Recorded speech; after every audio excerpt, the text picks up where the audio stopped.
Party जी हुकूमत आई आहे त मैरिट जो ख़ात्मो मनपसंद माण्हुनि खे नौकरियूं ॾिनियूं वञनि, नौकरियूं पैसनि ते खपाइनि थियूं। पब्लिक सर्विस कमीशन या IPA सखर इन्हनि जी हिकिड़ी रेपुटेशन आहे, वॾो नालो पीपल्स पार्टी उन्हनि पब्लिक सर्विस कमीशन आहे IPA जो नालो बि ख़राबु कई, ख़ुसूसन जेका उस्तादनि जे लाइ ज़ाब्तो मुक़ररु कयो वियो मार्कुनि जो, हुन में नई वरी खिचड़ी जी हार्ड एरिया जा ज़िक्र कया विया ऐं पंहिंजे पसंदि जे माण्हुनि खे फेल थियल माण्हुनि जे लाइ हिकिड़ा मौक़ा पैदा कया विया ऐं कॉम्पिटेंट माण्हुनि खे रायो।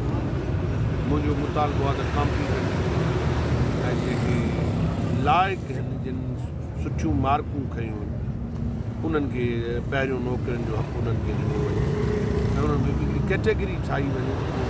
हिकु सिंध हिकु पॉलिसी हुजणु घुरिजे।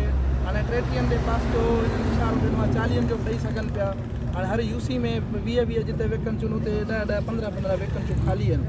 हाणे हिननि जे लाइ हिकिड़ी मेरिट वारो सिस्टम जोड़णु घुरिजे। ॻाल्हि आहे त हिकु सिंध आहे हुनजी पॉलिसी हिकु हुजणु खपे, पर जे रिमोट एरिया आहे या थर आहे सिंध जो काछो आहे उन्हनि में नियाणियुनि ऐं उन्हनि जे नौजवाननि खे ख़ुशूसी तौर ते रिआयतूं ॾियनि त उन में बि पंहिंजी पसंदि जे माण्हुनि खे त न आणनि, उन में बि हिकिड़ो ज़ाब्तो हुजे त उन इलाइक़े जा लाॻिया पले के ग़रीब ऐं मुस्तहक़िम ऐं जिन मार्कूं सुठियूं कयूं उन्हनि खे तव्हां रखो।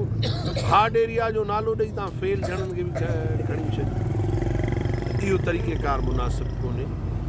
बाक़ी सिंध जी तालीम जे लाइ उहो ज़रूरी आहे त उस्ताद बासलाहियत हुजनि, जीअं सिंध जी तालीम जो तहफ़ुज़ थी सघे, असांजो मुस्तक़बिल